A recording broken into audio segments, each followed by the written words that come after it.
Welcome back to GS वरदान। Last class में हम लोगों ने डिस्कस किया था बहुउद्देशीय नदी घाटी परियोजनाओं के बारे में और उससे संबंधित जितने भी वन लाइनर क्वेश्चन बन सकते थे हमने उसको सॉल्व किया था। तो उसका थोड़ा सा पार्ट जो है बचा है अभी, तो आज उसको कंप्लीट करने के बाद हम लोग कृषि के बारे में डिस्कस करेंगे, भारतीय कृषि के बारे में। तो इसमें देखिए दिया हुआ है बहुउद्देशीय परियोजना दिया गया है और संबंधित नदी। तो बहुउद्देशीय नदी घाटी परियोजना दिया गया और उससे संबंधित नदी मतलब किस नदी पर यह बनाया गया है। तो देखिए रिपीटेड क्वेश्चन है सारे। रिहंद परियोजना, रिहंद बांध परियोजना कहाँ पर है? सोन नदी पर बनाया गया है। राम लक्ष्मीबाई बांध परियोजना जो है बेतवा नदी पे है। राम लक्ष्मीबाई बांध परियोजना बेतवा नदी पे है। राम गंगा परियोजना कहाँ पर है? राम गंगा नदी पर। ये सब याद कर लेना है। उत्तर प्रदेश में रानी लक्ष्मीबाई बांध परियोजना देखिए बेतवा नदी पर है। रिपीट क्वेश्चन है। रानी लक्ष्मीबाई बांध परियोजना कहाँ पर है? बेतवा नदी पर बनाया गया है। दुलहस्ती वेरी इंपॉर्टेंट है। दुलहस्ती हाइड्रो पावर स्टेशन जल विद्युत परियोजना। दुलहस्ती जल विद्युत परियोजना बार बार पूछा जाता है एग्जाम में। कहाँ पर है? चिनाब नदी पर है। चिनाब नदी कहाँ पर है? जेके में है, जम्मू एंड कश्मीर में। लिस्ट 1 लिस्ट 2 दिया गया है और जलाशय है और राज्य है। तो भद्रा जलाशय कहाँ पर है? कर्नाटका में है। भवानी सागर तमिलनाडु में है। भवानी सागर तमिलनाडु में। गांधी सागर मध्य प्रदेश में। राणा प्रताप सागर राजस्थान में। राणा प्रताप, राणा से राजस्थान। तो भद्रा जो है कर्नाटक में है, भवानी सागर तमिलनाडु में, गांधी सागर मध्य प्रदेश में और राणा प्रताप सागर राजस्थान में। ये देखिए बार बार पूछा था तिलैया बांध, तिलैया के बारे में बार बार पूछा था। तो तिलैया कहाँ पर है? बराकर नदी पर है। कहाँ पर लोकेशन है इसका? झारखंड में। तिलैया बांध बराकर नदी पर बनाया गया है और कहाँ पर लोकेशन है? झारखंड में है। गोविंद वल्लभ पंत सागर जलाशय ये भी है। गोविंद वल्लभ पंत सागर जलाशय कहाँ पर है? यूपी में है। गंडक परियोजना संयुक्त परियोजना है किस राज्य के बीच की? गंडक नदी परियोजना जो है किस राज्य के बीच है? तो बिहार और उत्तर प्रदेश के बीच की है। और यह नदी क्या करती है? यह नदी गंगा नदी से बाएं साइड से जा करके मिलती है।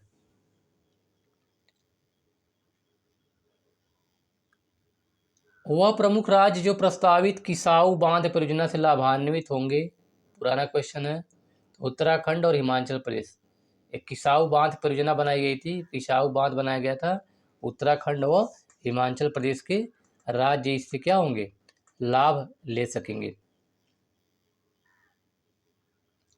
नदी घाटी परियोजना है और नदी है तो पंचेत हिल बांध दामोदर नदी पर बनाया गया है और राणा प्रताप सागर चंबल नदी पर। राणा प्रताप सागर जो चंबल नदी पर, पंचेत हिल दामोदर नदी पर बनाया गया है। वह बांध जो सिंचाई के लिए नहीं है, शिव समुद्रम, सिंचाई नहीं होता है इसमें, ठीक है, सिंचाई के लिए नहीं है। तो शिव समुद्रम जलप्रपात। अति विवादित बबली प्रोजेक्ट जो है कहाँ पर है? महाराष्ट्र में है। महाराष्ट्र में है। तो हमारा जो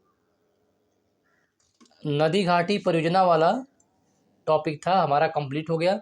अब हम एग्रीकल्चर के बारे में डिस्कस करेंगे। एग्रीकल्चर के बारे में हम डिस्कस करेंगे। चलिए देखते हैं। एग्रीकल्चर का टॉपिक शुरू करने से पहले कुछ इंपॉर्टेंट फैक्ट जान लेते हैं। जैसे कि आपको पता होगा, ये सामान्य ज्ञान का प्रश्न पूछा जाता है अक्सर। देश में प्रथम कृषि विश्वविद्यालय की स्थापना वर्ष 1960 में हुई थी। पता है आपको? कहाँ पर है? उत्तराखंड में है और इसका नाम क्या है? गोविंद वल्लभ पंत कृषि एवं प्रौद्योगिकी विश्वविद्यालय।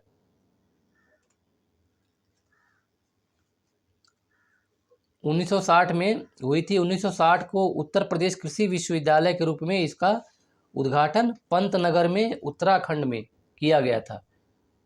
लेकिन वर्तमान समय में क्या है? उत्तराखंड और उत्तर प्रदेश दोनों अलग अलग हुए हैं।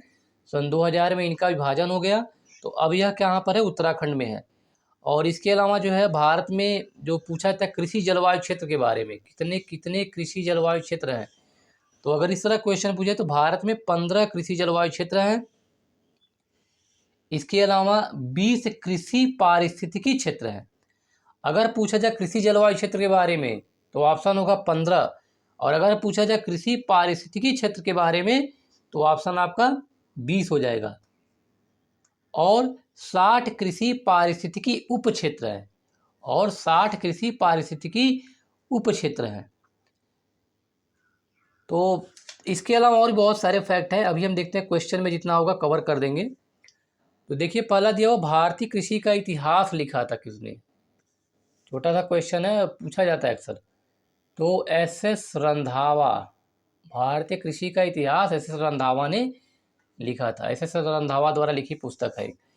भारत में एग्रो इकोलॉजिकल जोन कृषि पारिस्थितिकी क्षेत्रों की संख्या कितनी है? तो 20, अभी बताया था। कृषि पारिस्थितिकी क्षेत्रों की संख्या कितनी है?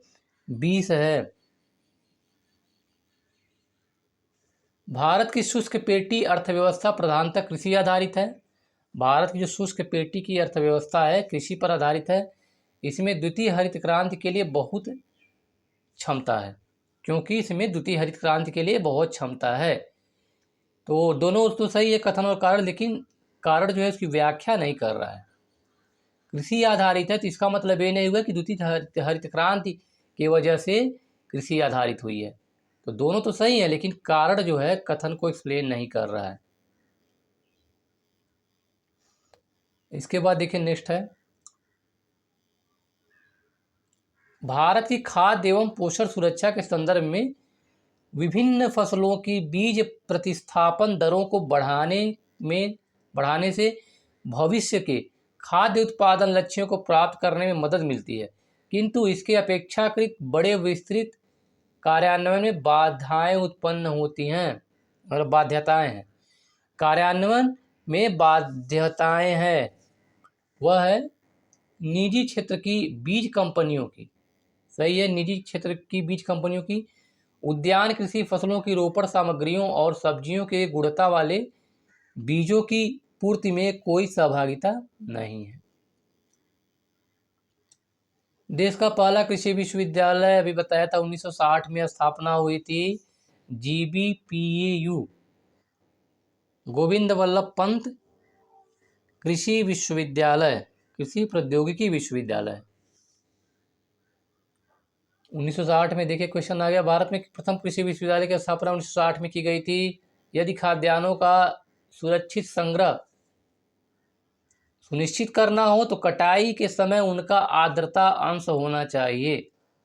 मतलब जब फसल की कटाई हो रही हो तो उसमें जो ह्यूमिडिटी है 14% से कम होनी चाहिए, तब हम फसल की कटाई कर सकते हैं।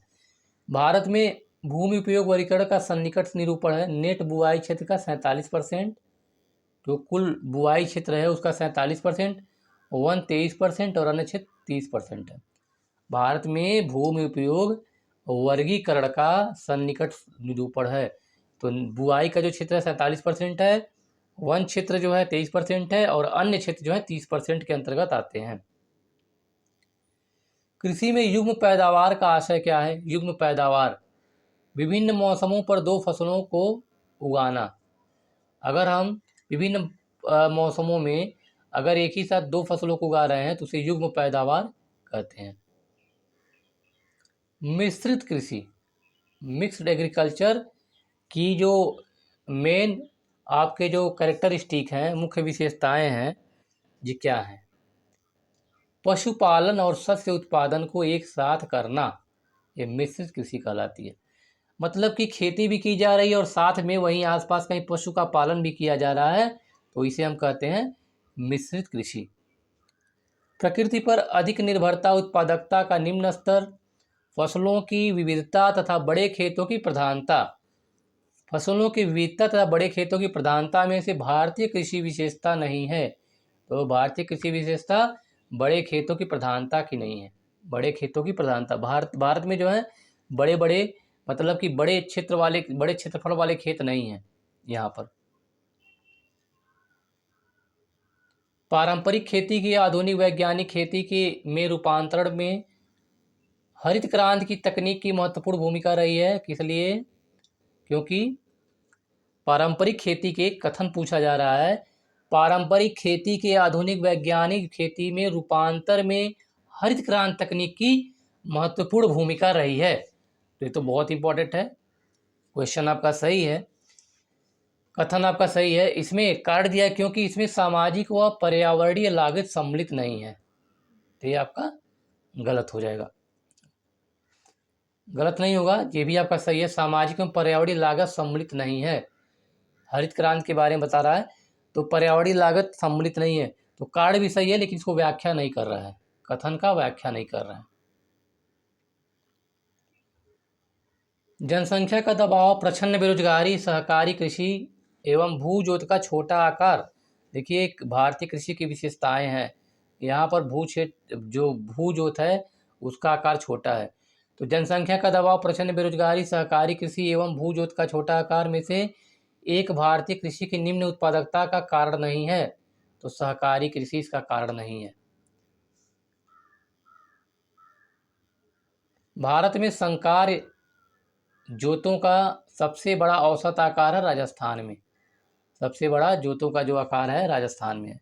भारत में कृषि को समझा जाता है, इम्पोर्टेंट है।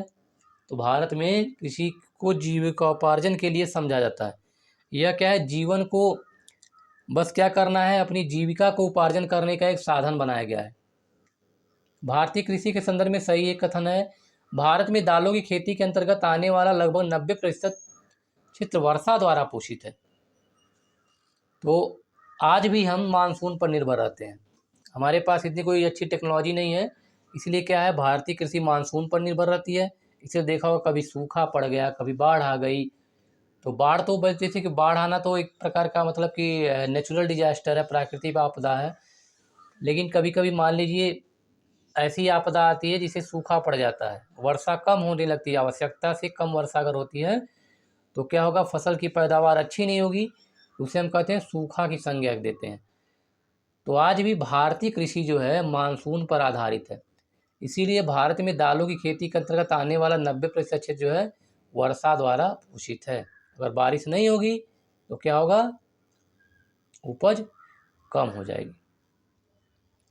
भारत में रासायनिक उर्वरकों के केमिकल फर्टिलाइजर के दो बड़े उपभोक्ता हैं, दो बड़े कंज्यूमर्स हैं, UP and Andhra Pradesh. UP और आंध्र प्रदेश रासायनिक उर्वरक यहाँ पर अधिक मात्रा में खेतों में उपयोग किया जाता है। नई सुधारी गई ऊसर में हरी खाद के लिए, this is very important question, green fertilizer की बात कर रहा है। ग्रीन फर्टिलाइजर, ग्रीन फर्टिलाइजर का मतलब हुआ कि जिससे किसी भी प्रकार की हानि न हो, मतलब केमिकल का प्रयोग वर्जित होता है। ग्रीन फर्टिलाइजर में केमिकल का प्रयोग हम नहीं करते। तो ढेंचा, ढेंचा एक प्रकार का वेजिटेशन प्लांट है, तो उससे हरी खाद बनाया जाता है। ढैंचा, सनई, बोड़ा, लोबिया, लोबिया सब्जी है, तथा ग्वार ये भी सब्जी के रूप में उपयोग किया जाता है। हरी खाद वाली फसलों से नाइट्रोजन की मात्रा सर्वाधिक पाई जाती है। तो दिस इज वेरी इंपॉर्टेंट। आपको क्या करना है, ढैंचा, सनई, बोड़ा तथा ग्वार ये चारों आपको याद कर लेना है, चारों याद कर लेना है। ऑप्शन पूछा जाएगा तो कोई नहीं कोई इसमें से ऑप्शन देगा। तो पूछा है नाइट्रोजन की सर्वाधिक मात्रा, इस सारे जो है हरी खाद के रूप में प्रयोग किए जाते हैं, लेकिन अगर पूछा है नाइट्रोजन की सर्वाधिक मात्रा किस में पाई जाती है, तो लोबिया में पाई जाती है, बोड़ा या लोबिया में। नेक्स्ट है, संतुलित उर्वरक प्रयोग किए जाते हैं, बैलेंस्ड फर्टिलाइजर एग्रीकल्चर में प्रयोग किए जाते हैं उत्पादन बढ़ाने के लिए। बहुत ही सिंपल सी बात है, अगर संतुलित नहीं रहेगा तो उत्पादन नहीं बढ़ेगा। खाद्य की गुणवत्ता उन्नत करने के लिए, खाद्य की गुणवत्ता को उन्नत करने के लिए, भूमि की उत्पादकता बनाए रखने के लिए,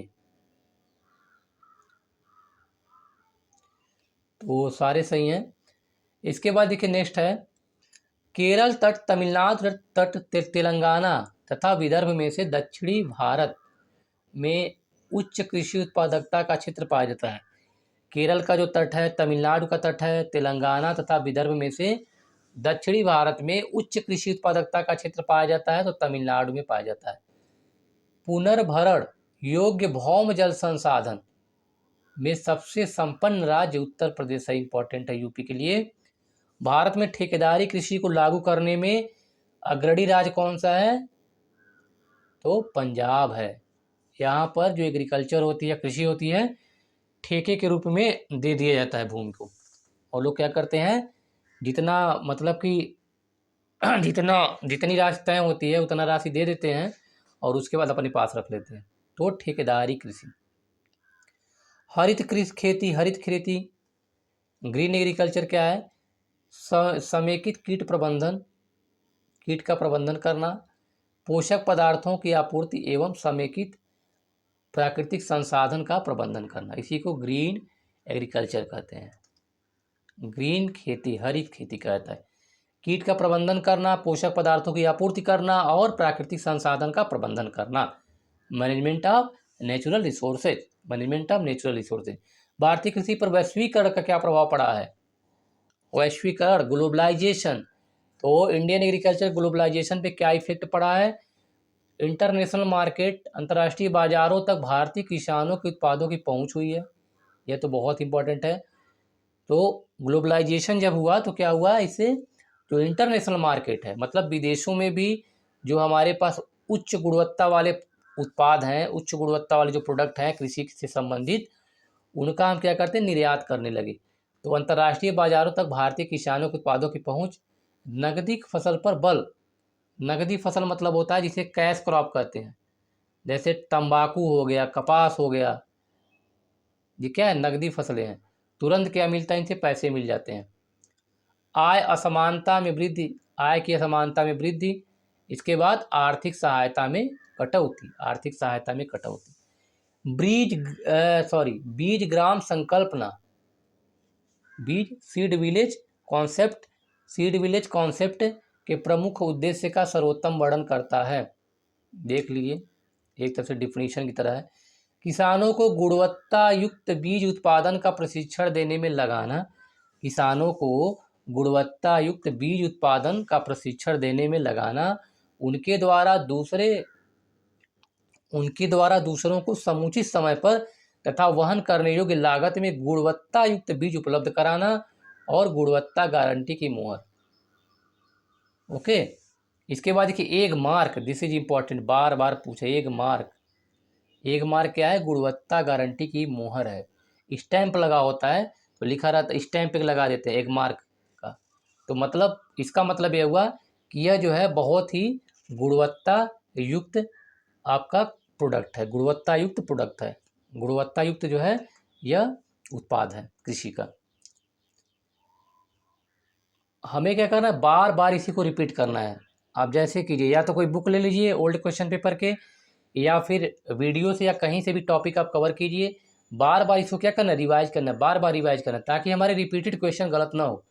अगर किसी भी एग्जाम में आपके 5 से ज़्यादा रिपीटेड क्वेश्चन गलत हो गए तो आप कंपटीशन से बाहर हो जाते हैं। 5 क्वेश्चन बहुत मायने रखता है, क्योंकि नए क्वेश्चन जो है सबके लिए नए हैं। कोई आइंस्टाइन बन के नहीं आया यहाँ पे सब लोग एक ही तरह से ब्रेन वाले हैं। जिसने जितना हार्डवर्क किया उसको उतनी ज़्यादा सफलता मिली। तो हार्डवर्क करने के लिए क्या है, पहले कॉन्सेप्ट क्लियर करना है, कॉन्सेप्ट क्लियर करने के बाद उसके लिए क्या करना पड़ेगा, बुक पढ़ना पड़ेगा, या किसी चैनल का आप यूट्यूब वीडियो देख सकते हैं। आपका कॉन्सेप्ट क्लियर होने के बाद इसके बाद क्या कीजिए, आप इसको सॉल्व कर सकते हैं, तो आसानी से सारे क्वेश्चन सॉल्व हो जाएंगे और तब मज़ा भी आएगा करने में। ऐसे डायरेक्ट अगर आएंगे, डायरेक्ट स्विच करेंगे इस पर, तो ऐसा लगेगा कि पढ़ते जाएंगे भूलता जाएगा। हरित क्रांति, ग्रीन रिवॉल्यूशन के बारे में डिस्कस कर रहे हैं। तो ग्रीन रिवॉल्यूशन बहुत ही इंपॉर्टेंट टॉपिक है एग्रीकल्चर का, और इससे क्वेश्चन अक्सर पूछे जाते हैं। आप कोई भी एग्जाम देंगे तो एग्रीकल्चर टॉपिक के अंतर्गत जो ग्रीन रिवॉल्यूशन होता है, इससे आपके क्वेश्चन पूछे जाते हैं। तो हरित क्रांति नई एक व्यूह रचना का परिणाम थी जो 20वीं सदी में प्रारंभ की गई थी। तो कब की थी? 7वें दशक में। यह जो है 7वें दशक में प्रारंभ की गई थी। 1966-67 में यह शुरुआत की गई थी इसकी, ग्रीन रिवॉल्यूशन। सदाबहार क्रांति भारत में कृषि उत्पादन को बढ़ावा देने के लिए एम.एस. स्वामीनाथन, वेरी इंपॉर्टेंट है, एम.एस. स्वामीनाथन जो है, इनको हरित क्रांति का जनक कहा जाता है MS स्वामीनाथन को इंडिया में हरित क्रांति का जनक कहा जाता है। Norman Ernest Borlaug Norman Norman Ernest Borlaug को हरित क्रांति का जनक कहा जाता है। तो विश्व स्तर पे अगर पूछा जाए ग्लोबल लेवल पे तो हरित क्रांति के जनक कौन है? नॉर्मन अर्नेस्ट बोरलॉग हैं। और अगर ऐसे पूछा जाए तो MS स्वामीनाथन है जनक माने जाते हैं। वह संबंधित है USA से, संयुक्त राज्य अमेरिका से।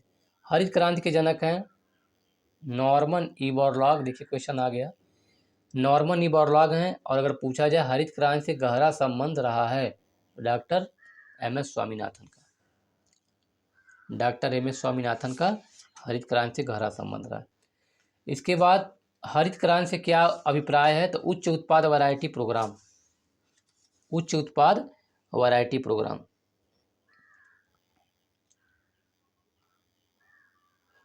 इसके बाद दिया है मोटे अनाज दलहन गेहूं तिलहन में से हरित क्रांति संबंधित है। तो पता ही होगा गेहूं से संबंधित है, गेहूं से संबंधित है।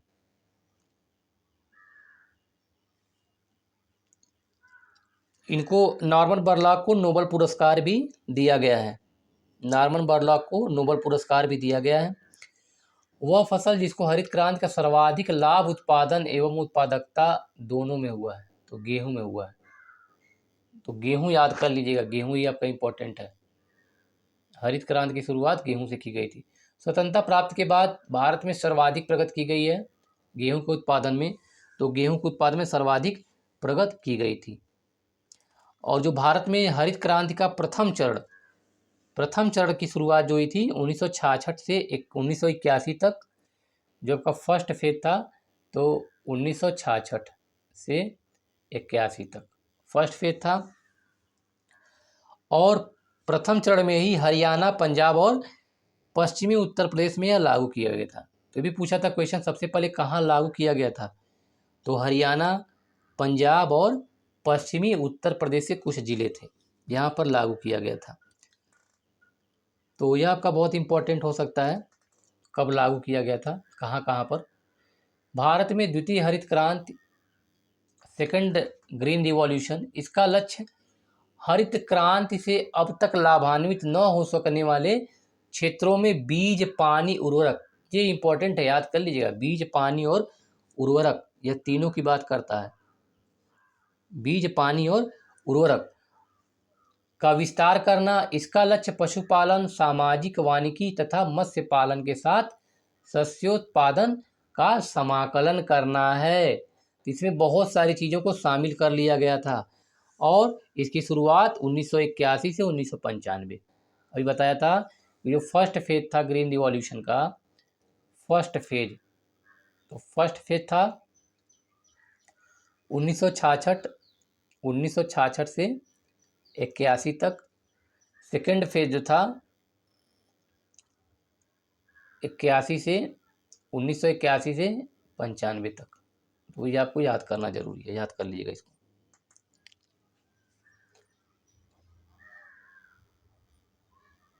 इसके बाद नेक्स्ट है हरित क्रांति के घटक हैं, अभी डिस्कस किया था इसके बारे में। हरित क्रांति के जो घटक हैं, कंपोनेंट कौन कौन से हैं? उच्च उत्पादन देने वाली किस्मों के बीज, तो सिंपल सी बात है, हरित क्रांति का उद्देश्य ही वही था, इसीलिए मैक्सिको से बीज लाया गया था गेहूं का, और उसका उद्देश्य ही यही था कि ज़्यादा से ज़्यादा प्रोडक्शन बढ़ाया जाए। सिंचाई, ग्रामीण विद्युतीकरण, ग्रामीण सड़कें और विपणन, सिंचाई, ग्रामीण विद्युतीकरण और विपणन। इसके बाद देखिए भारत में हरित क्रांति के फलस्वरूप खाद्यान्नों के उत्पादन में वृद्धि हुई। ठीक है, ये तो सही है, कथन सही है, इसका वृद्धि हुई थी।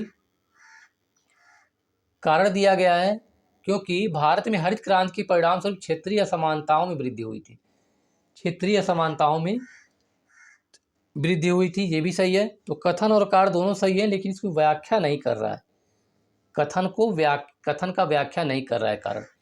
इंद्रधनुषीय क्रांति, इंद्रधनुष में क्या होते हैं? 7 रंग होते हैं, वो लगभग सारे रंग समाहित होते हैं। तो देखिए इंद्रधनुष का मतलब क्या हुआ? सभी क्रांतियां शामिल हैं, सभी प्रकार के रिवॉल्यूशन शामिल हैं। तो इंद्रधनुषीय क्रांति उसे कहा जाता है। खाद्य उत्पादन में वृद्धि लिस्ट 1 में दिया गया, लिस्ट 2 में दिया हरित क्रांति। तो इसको सुमेलित करना है। खाद्य उत्पादन में वृद्धि जो हुई हरित क्रांति की वजह से हुई। दुग्ध उत्पादन श्वेत क्रांति कहा जाता है। यही जो सारी क्रांतियां हैं इसी को इंद्रधनुषी क्रांति कहते हैं। मत्स्य पालन नीला, समुद्र का रंग नीला होता है, नीला मतलब होता नहीं है पानी, ठीक है, तो नीला दिखाई देता है, तो क्या होता है नीली, इसीलिए नीली क्रांति कहा गया इसको। समुद्र में ढेर सारी मछलियां पाई जाती हैं तो इसको आप कह सकते हैं नीली क्रांति कह सकते हैं। उर्वरक, उर्वरक भूरी क्रांति, याद कर लीजिए। उर्वरक देखिए अक्सर क्या होता है ब्राउन कलर का होता है। उर्वरक की अगर हम बात करें तो मान लीजिए जैसे गाय का गोबर है, गाय का भैंस का गोबर है तो भूरे रंग का होता है, इससे याद कर लीजिए, ब्राउन रिवॉल्यूशन कहते हैं। उद्यान कृषि जो होता है सुनहरी क्रांति, गोल्डन रिवॉल्यूशन, सुनहरी क्रांति, याद कर लीजिए। खाद्य उत्पादन वृद्धि हरित क्रांति की वजह से हुई। दूध उत्पादन, व्हाइट कलर का दूध होता है, दूध क्या होता है सफ़ेद होता है, इसे व्हाइट रिवॉल्यूशन। और इसके जनक कौन थे बताइए? वर्जिश कुरियन थे, फादर ऑफ व्हाइट रिवॉल्यूशन वर्जिश कुरियन। अब उनका देहांत हो चुका है, वर्जिश कुरियन। दुग्ध उत्पादन में श्वेत क्रांति, मत्स्य पालन नीली क्रांति, उर्वरक भूरी क्रांति, उद्यान कृषि सुनहरी क्रांति। किसी तरह से कोड वगैरह बना करके इसको क्या कीजिए, याद कर लीजिए, बार बार क्वेश्चन एग्जाम में पूछे जाते हैं। गुलाबी क्रांति प्याज और झींगा उत्पादन से संबंधित है। प्राण प्रोडक्शन, झींगा उत्पादन से संबंधित है, प्याज और झींगा उत्पादन से। गुलाबी कलर का होता है गुलाबी उत्पादन। जीरो टिल बीज एवं उर्वरक ड्रिल विकसित किया गया था। तो गौतम बुद्ध गोविंद बल्लभ पंत कृषि एवं प्रौद्योगिकी विश्वविद्यालय पंतनगर 1960 में इस्टेब्लिशमेंट है, इसका स्थापना हुई थी 1960 में। इसके बाद देखते हैं खाद्यान्न फसलों के बारे में। इसमें रबी, खरीफ और जायद के बारे में दिया गया है। तो आज के लिए बस इतना ही। वीडियो काफ़ी लंबा हो जाएगा और लंबा वीडियो देखना आप लोग पसंद नहीं करते हैं, इसलिए हम चाहते हैं वीडियो जो हो आधे घंटे से ज़्यादा बड़ा ना हो, ताकि आप आसानी से इसे देख भी सकें और आसानी से समझ सकें और क्विक रिवीजन में भी आपके हेल्पफुल हो सकता है। तो जो नेक्स्ट क्लास होगी उसमें हम खाद्य फसलों के बारे में, रबी, खरीफ और जायद के बारे में डिस्कस करेंगे। वहाँ पे कैश क्रॉप के बारे में डिस्कस करेंगे। तो एक बात याद कर लीजिए, बार बार मैं इसको रियलाइज करा रहा हूँ कि आपको क्या करना है, बार बार इसको देखना है, बार बार इसको रिवीजन करना है। जितनी बार रिवीजन करेंगे उतना ही आपका क्लियर होगा, उतना ही विजन क्लियर होगा और क्वेश्चन के गलत होने की संभावना कम हो जाएगी। तो दोस्तों अगर आपको वीडियो अच्छा लगे तो इसे लाइक कीजिए, शेयर कीजिए और चैनल को सब्सक्राइब कीजिए, ताकि जैसे ही वीडियो अपलोड हो सबसे पहले आपको नोटिफिकेशन मिले और आप इसका भरपूर लाभ ले सकें।